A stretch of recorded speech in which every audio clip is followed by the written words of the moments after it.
Hello दोस्तों, स्वागत है आप सभी का आज के इस वीडियो में। आज हम लोग MSW001 जो सामाजिक समूह कार्य इसके बारे में यहाँ पे समझने वाले हैं। तो इसमें हम लोग जो खंड 1 है, खंड 1 का इकाई 1, उसके बारे में यहाँ पे हम समझने वाले हैं। तो मैं आपको बता दूँ कि इसके पहले भी जो MSW005, 2, 9 इसका वीडियो मैंने बना करके प्लेलिस्ट में दे रखा है। आप यहाँ पे देखेंगे कि MSW008 का खंड 1 में इकाई 1, 2, 3, 4 है। तो हम लोग इकाई 1 यहाँ पे बात करने वाले हैं, इसको समझने वाले हैं। तो इकाई 1 सामाजिक समूह विशेषताएं और महत्व, इसके बारे में हम लोग इस वीडियो में जो है एकदम जो है समझेंगे पूरे वीडियो को। और फिर जो है आप लोग बाकी लोग को भी शेयर करिए ताकि वो भी जो है सुन सकें।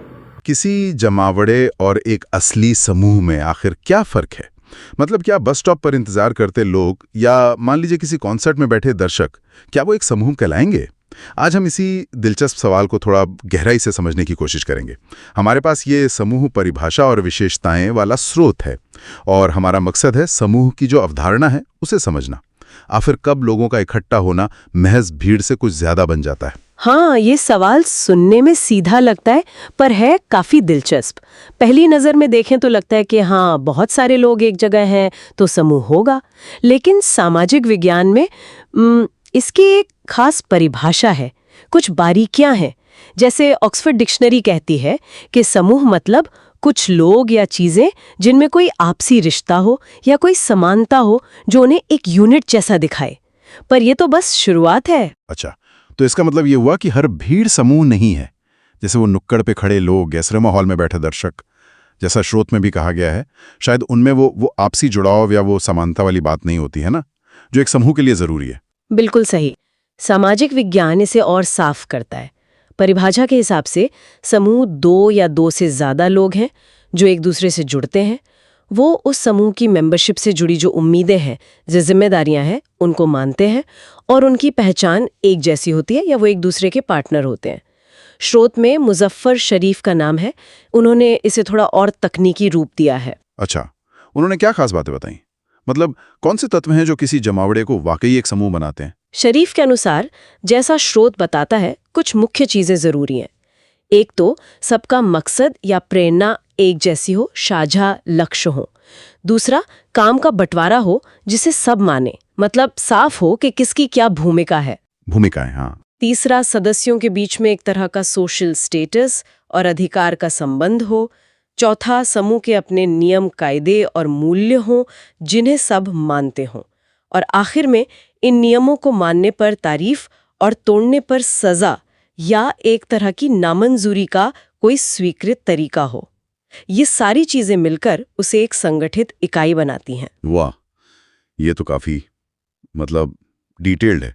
तो एक असली समूह में साझा मकसद होगा, तय भूमिकाएं होंगी, कुछ नियम होंगे और एक तरह का आपसी जुड़ाव। स्रोत में कुछ और विशेषताओं का भी जिक्र है जिन पर अलग अलग समाज वैज्ञानिकों ने जोर दिया है, जैसे आपसी बातचीत, अंतःक्रिया जिसे कहते हैं। हाँ, वो बहुत जरूरी है। आपसी व्यवहार जिसे अंतःक्रिया कहते हैं, और इसके साथ ही मेंबरशिप की एक स्पष्ट भावना, मतलब ये एहसास कि हम इस समूह के हैं। एक और अहम बात है सकारात्मक अंतर्निर्भरता। सकारात्मक अंतर्निर्भरता, ये क्या है? और ये एक दूसरे पर निर्भरता, क्या ये सारी विशेषताएं हमेशा बराबर जरूरी होती है या कुछ ज्यादा बेसिक है? स्रोत इस बारे में कुछ कहता है? स्रोत बताता है कि हाँ, अलग अलग लोगों ने अलग अलग बातों पर जोर दिया है और शायद सभी को एक बराबर वजन नहीं दिया जा सकता। लेकिन फिर भी इन सब को मिलाकर एक प्रैक्टिकल परिभाषा बनती है कि समूह में 2 या ज्यादा लोग होते हैं, वे आपस में बातचीत या व्यवहार करते हैं, आमने सामने या किसी और तरह से। उन्हें पता होता है कि कौन कौन सदस्य हैं और वे खुद को समूह का हिस्सा मानते हैं। उनमें वो सकारात्मक अंतर्निर्भरता होती है और सबसे अहम, वे मिलकर कोई लक्ष्य पाना चाहते हैं और उसके लिए कोशिश करते हैं। तो अगर सार निकालें तो एक समूह सिर्फ लोगों का जमावड़ा नहीं है, बल्कि उसमें आपसी जुड़ाव है, एक साझा पहचान है, एक सकारात्मक निर्भरता है और कोई समान लक्ष्य है, एक तरह का ऑर्गेनाइज्ड ढांचा है। और इसलिए शायद बस स्टॉप वाली भीड़ समूह नहीं है, क्योंकि उनमें ये सारी चीजें नहीं मिलती। बिल्कुल, आपने एकदम सही समझा। ये फर्क समझना बहुत जरूरी है। इस पर बात कर रहे हैं कि लोग ग्रुप्स समूह क्यों ज्वाइन करते हैं। क्या चीज है जो हमें किसी ग्रुप का हिस्सा बनने के लिए खींचती है? हाँ, बिल्कुल। और हमारा मकसद है कि इन स्रोतों से समझें कि इसके पीछे मनोवैज्ञानिक और व्यवहारिक कारण क्या हैं। ठीक है, तो चलिए शुरू करते हैं। पहली वजह जो सबसे सीधी लगती है वो है प्रॉक्सिमिटी, मतलब नजदीकी। जैसे हमारे पड़ोसी या ऑफिस के साथी, क्लासमेट्स, जो लोग आसपास होते हैं। हाँ, ये अक्सर पहला स्टेप होता है।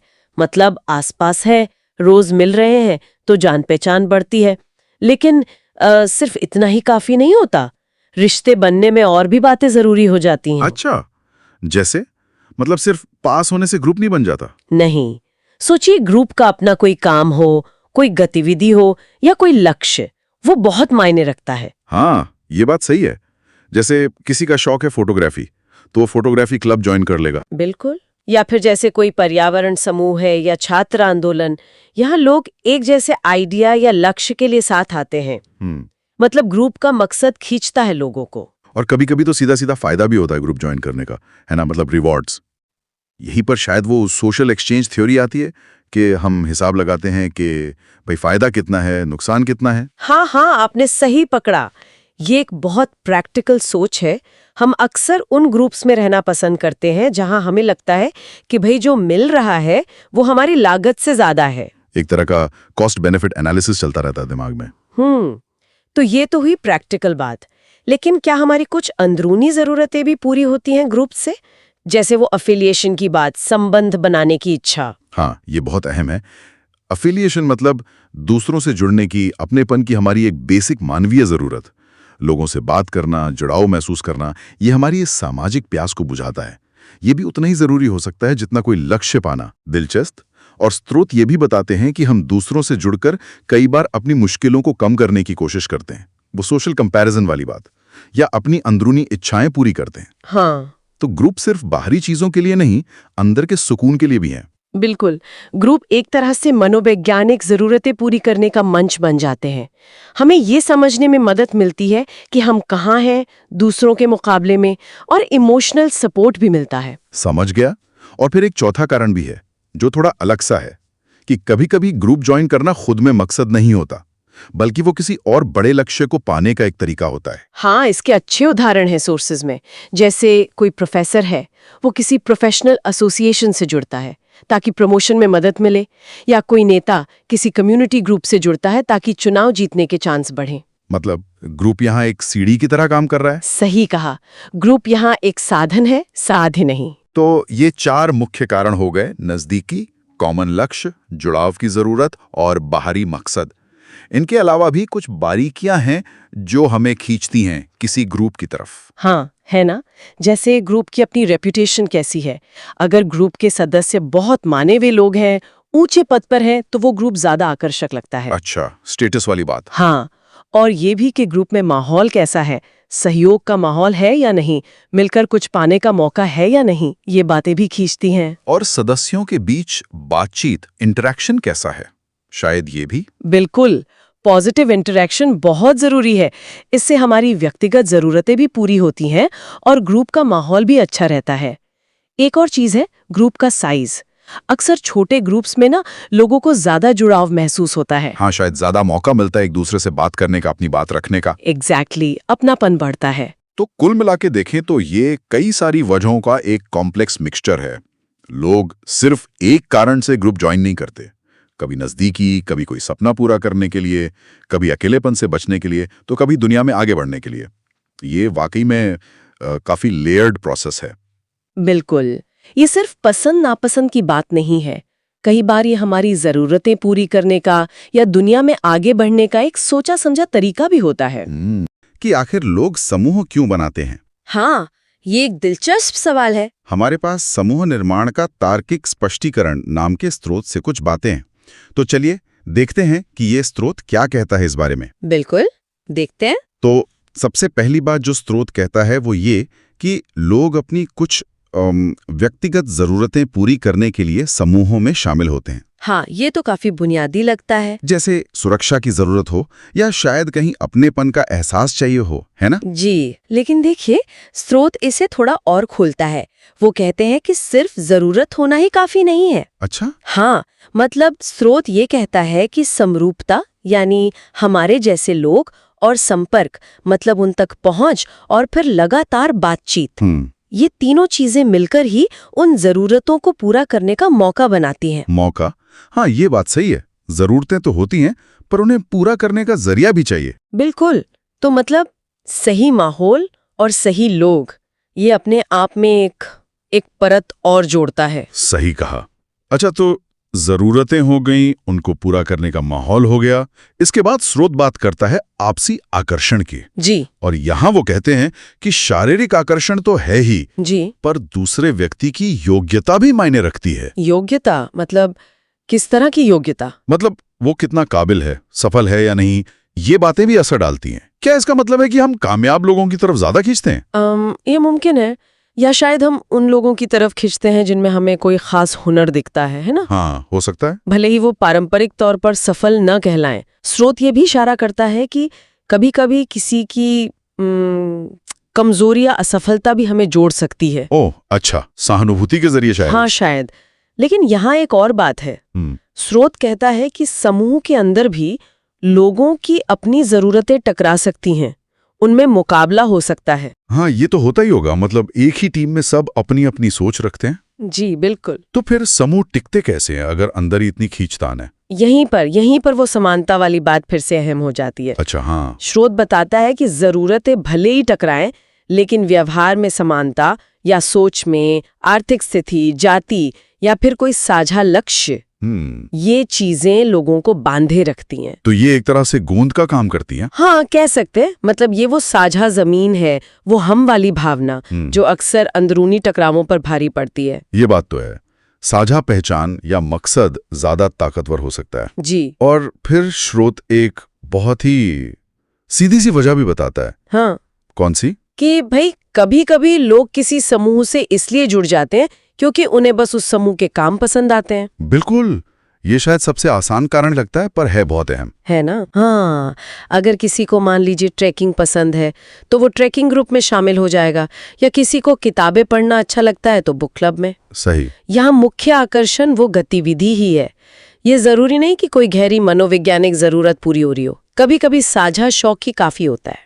तो अगर हम इन सब बातों को एक साथ देखें तो तस्वीर ये बनती है कि समूह बनाना किसी एक वजह से नहीं होता, ये कई चीजों का मिश्रण है। हाँ बिल्कुल।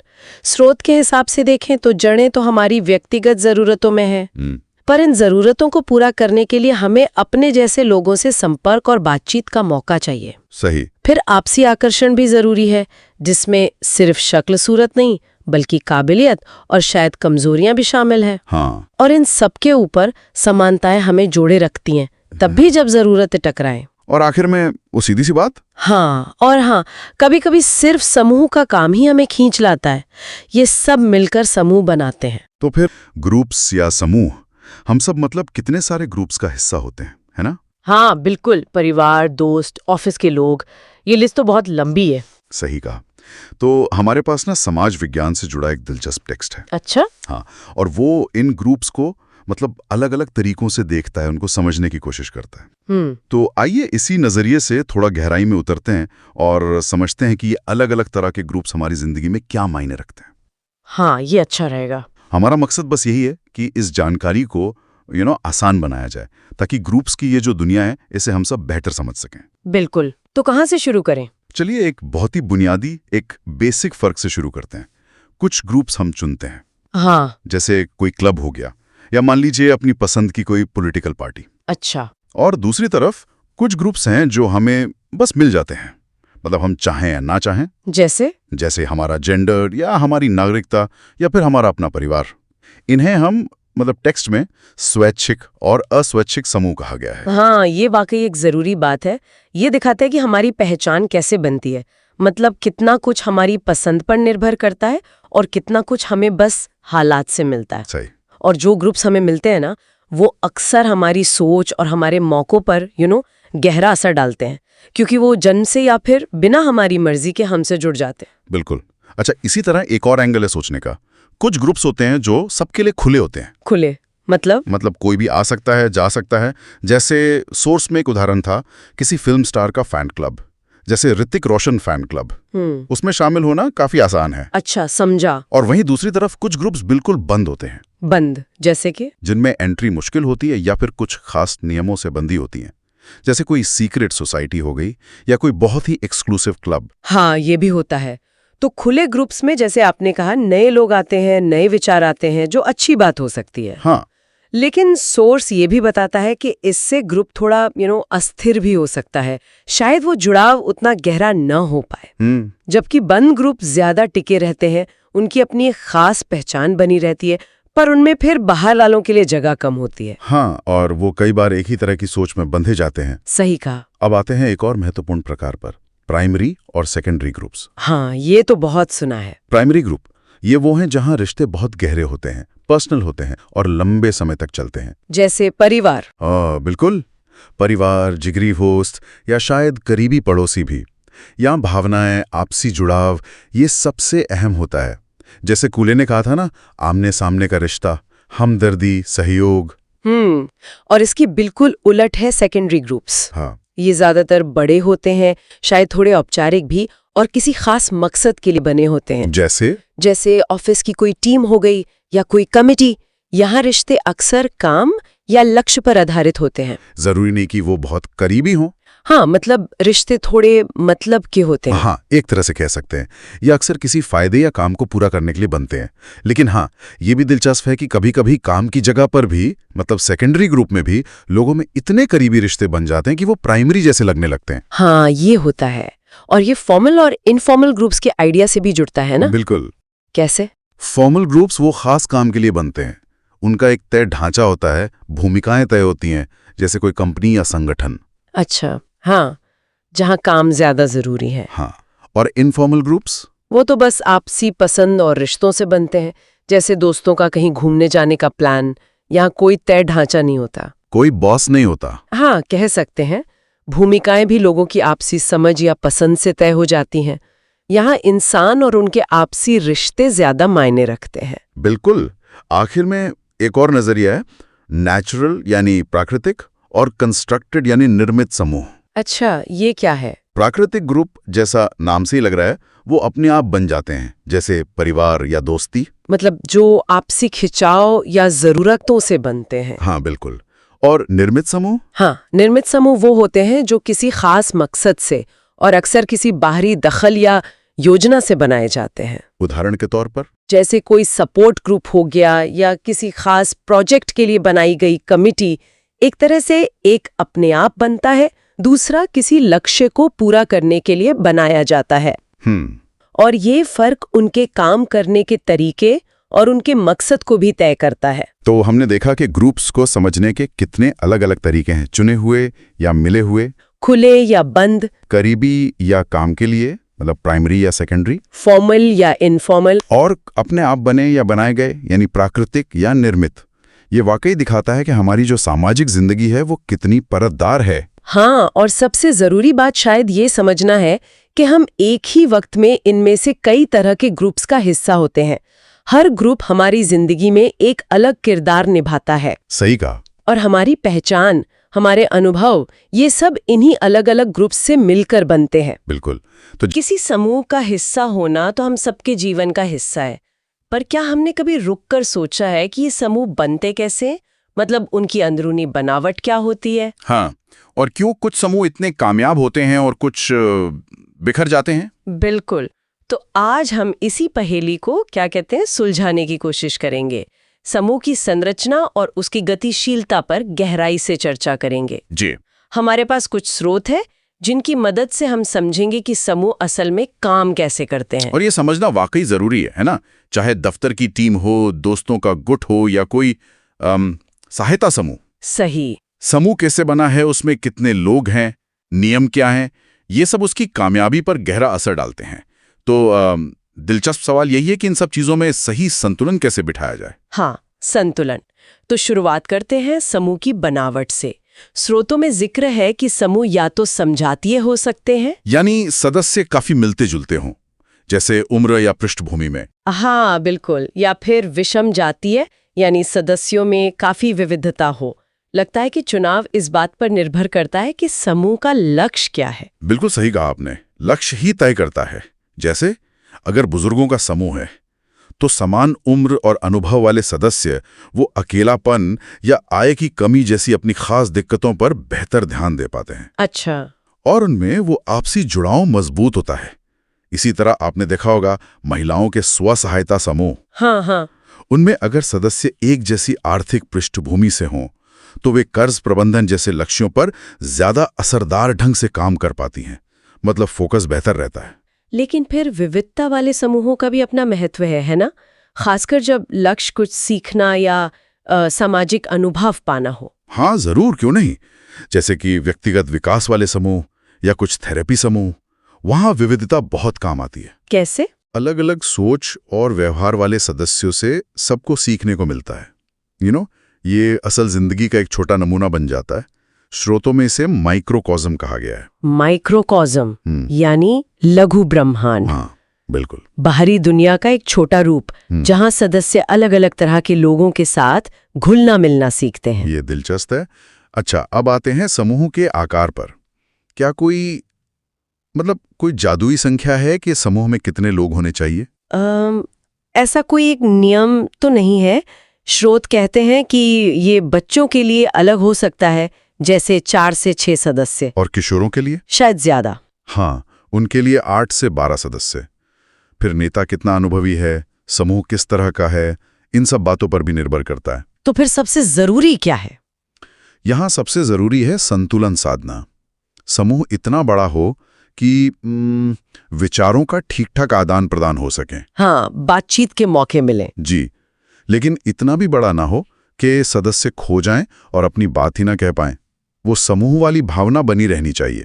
अच्छा। और शोध ये भी इशारा करता है कि अगर सदस्य 10 से ज्यादा हो जाएं तो फिर वो गुटबाजी का खतरा बढ़ जाता है और समूह अपने असली मकसद से भटक सकता है। बिल्कुल ठीक है। और बैठकों की संख्या और समय, मतलब कितनी बार मिलें, कितनी देर के लिए, इसमें भी काफी लचीलापन दिखता है। हाँ, बहुत। बच्चों के लिए अक्सर छोटी बैठकें बेहतर होती हैं। और बड़ों के लिए? बड़ों के लिए शायद हफ्ते में एक बार 1.5-2 घंटे ठीक हो सकता है, पर इससे ज्यादा शायद थकाऊ हो जाए। हाँ, हो सकता है। लेकिन कुछ जगहों पर जैसे मानसिक स्वास्थ्य केंद्रों में वहां रोज 45 मिनट की बैठकें भी होती हैं, क्योंकि वहां शायद ध्यान बनाए रखना एक चुनौती हो सकती है। तो मूल बात यह है कि ढांचा सदस्यों की जरूरत और समूह के लक्ष्यों के मुताबिक हो। बिल्कुल, कोई एक साइज सबके लिए फिट नहीं होता। यहाँ एक और रोचक पहलू सामने आता है, समूहों का जीवन चक्र और उसकी समाप्ति। क्या ये पहले से तय होना चाहिए कि समूह कब खत्म होगा? अच्छा सवाल है। कुछ स्रोत कहते हैं कि हाँ, खासकर पढ़ाई या काम से जुड़े समूहों में। जैसे कोई प्रोजेक्ट टीम? हाँ बिल्कुल, या कोई कोर्स, उनमें शुरू में ही एक समय सीमा बता देना, जैसे 15 हफ्ते, फायदेमंद होता है। क्यों? इससे सदस्यों में एक तात्कालिकता आती है कि लक्ष्य समय पर पूरे करने हैं। डेडलाइन होती है तो फोकस रहता है। पर कुछ समूह तो सालों चलते हैं। जी हाँ बिल्कुल, और उनका भी फायदा है। उनमें गहरे मुद्दों पर काम करने का मौका मिलता है। लेकिन इसका एक जोखिम भी है। क्या?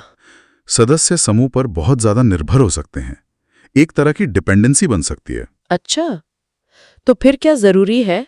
चाहे समूह कम समय के लिए हो या लंबे समय के लिए, जरूरी यह है कि सदस्य लगातार अपनी और समूह की प्रगति का जायजा लेते रहें, मूल्यांकन करते रहें। ठीक है। और जगह, लोकेशन का भी बड़ा महत्व बताया गया है। बहुत ज्यादा। सबसे पहली जरूरत है एकांत, प्राइवेसी, ताकि गोपनीयता बनी रहे और लोग खुलकर अपनी बात रख सकें। बिल्कुल। और सिर्फ एकांत ही नहीं, माहौल आरामदायक हो, सदस्य एक दूसरे को आसानी से देख सकें, ये भी जरूरी है। इसीलिए शायद गोल घेरे में बैठने की सलाह दी जाती है। हाँ, अक्सर। इससे सबको लगता है कि वो बराबर हैं और बातचीत आसान होती है। खराब जगह जैसे कोई बहुत बड़ा हॉल या शोरगुल वाला कमरा, हाँ, वो तो ठीक नहीं लगेगा। वो सिर्फ असुविधाजनक नहीं होता, वो असल में समूह की ऊर्जा और जुड़ाव को कमजोर कर सकता है। प्रोडक्टिविटी घट जाती है। समझ गई। और आखिर में ये जानना भी जरूरी है कि समूह हमेशा नहीं चलते, है ना? वे बिखर सकते हैं या उनका रूप बदल सकता है। सही कहा, ऐसा होता है। और स्रोतों के अनुसार इसके कारण हो सकते हैं, जैसे साझा मकसद का धुंधला पड़ जाना। या नेतृत्व का असफल होना, हाँ, या फिर जो बुनियादी नियम तय हुए थे उनका पालन न होना। और नए सदस्यों का आना या किसी का जाना, क्या उससे भी फर्क पड़ता है? बहुत। नए सदस्यों का आना, खासकर जब संख्या 10 के आसपास या उससे ज्यादा हो जाए, या फिर नेता का समूह छोड़ देना या अंदरूनी झगड़े, ये सब समूह को अस्थिर कर सकते हैं। लेकिन क्या ये हमेशा बिखराव की ओर ही ले जाता है? जरूरी नहीं। अगर समूह का साझा उद्देश्य मजबूत है तो अक्सर एक नया नेता या कुछ नए सदस्य मिलकर उसे फिर से संभाल सकते हैं, उसे रीऑर्गेनाइज कर सकते हैं। यहाँ अहम सवाल ये उठता है कि बदलाव को सकारात्मक रूप से कैसे संभाला जाए, चेंज मैनेजमेंट कैसे हो। तो इन सब बातों से हमें क्या समझ आता है? अगर संक्षेप में कहें तो एक कामयाब समूह सिर्फ यूं ही लोगों का जमावड़ा नहीं है। नहीं, बिल्कुल नहीं। उसकी सफलता के पीछे सोची समझी योजना होती है। सही सदस्य, सही आकार, बैठकों का सही ढांचा, स्पष्ट लक्ष्य, और सबसे जरूरी, बदलावों से निपटने की क्षमता, समूहों के लाभ और सीमाएं। हम इसी के आधार पर बात करेंगे। हाँ, देखेंगे कि ग्रुप्स हमारी जिंदगी में क्या रोल निभाते हैं, बिल्कुल। उनके फायदे क्या हैं और मतलब क्या मुश्किलें भी आ सकती हैं। अच्छा टॉपिक है। हाँ, तो ये स्टडी कहती है कि ग्रुप से जुड़ने के नतीजे पॉजिटिव भी हो सकते हैं और नेगेटिव भी। दोनों तरह के। हाँ, दोनों। तो चलिए इसी पर बात करते हैं। शुरू करते हैं। पहली बात जो इसमें सामने आती है और काफी आम भी है, वो ये कि ग्रुप्स अक्सर अकेले इंसान से ज्यादा काम कर पाते हैं। हाँ, ये तो है। सोचिए ना, जैसे क्रिकेट टीम या ऑफिस के प्रोजेक्ट्स। बिल्कुल, टीम वर्क। हाँ, टीम वर्क मिलकर ज्यादा हासिल होता है। सही कहा। और ये सिर्फ काम पूरा करने तक ही नहीं है। अच्छा? इस रिसर्च के मुताबिक ग्रुप्स अक्सर बेहतर फैसले भी ले पाते हैं। बेहतर फैसले? हाँ। कैसे? वो इसलिए क्योंकि अलग अलग नजरिए सामने आते हैं, मतलब डाइवर्सिटी। हाँ, अलग अलग सोच। जी। जब कई तरह के लोग मिलकर सोचते हैं तो किसी मसले को ज्यादा अच्छी तरह समझा जा सकता है, और ऐसे हल निकलते हैं जो शायद कोई एक अकेला व्यक्ति सोच भी ना पाए। इसीलिए कमेटियां वगैरह बनती हैं। बिल्कुल, ताकि अलग अलग अनुभव मिलकर किसी एक तरफा सोच से बचा जा सके। ये डाइवर्सिटी बहुत जरूरी है। अच्छा, तो ये हुई प्रोडक्टिविटी और बेहतर फैसलों की बात। लेकिन इमोशनल लेवल पर ग्रुप्स का क्या रोल है? हाँ, वो भी बहुत अहम है। देखिए, दोस्ती है, प्यार है, खुशी है, ये भावनाएं ग्रुप्स में अक्सर ज्यादा गहरी महसूस होती हैं, ज्यादा मजबूत। सही है। और साथ ही परिवार जैसे जो हमारे पहले ग्रुप्स होते हैं, हाँ, परिवार, वो हमें जिम्मेदारी, हमदर्दी, दूसरों का ख्याल रखना, ये सब सिखाते हैं। बुनियादी मानवीय मूल्य। बिल्कुल, ये हम ग्रुप्स में रहकर ही सीखते हैं।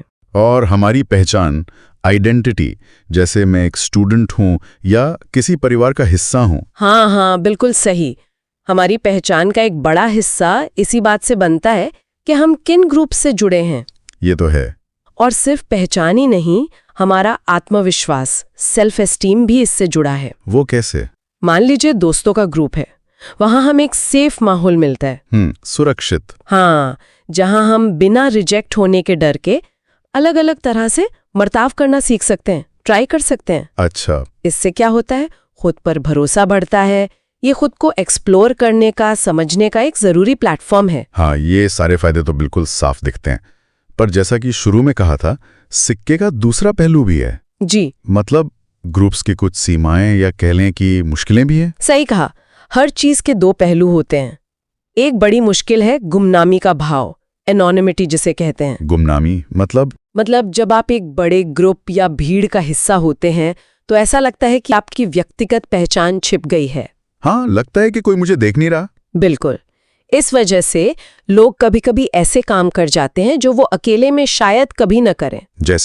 जैसे कि एंटी सोशल हरकतें या गैर जिम्मेदाराना बर्ताव। भीड़ में हौसला बढ़ जाता है।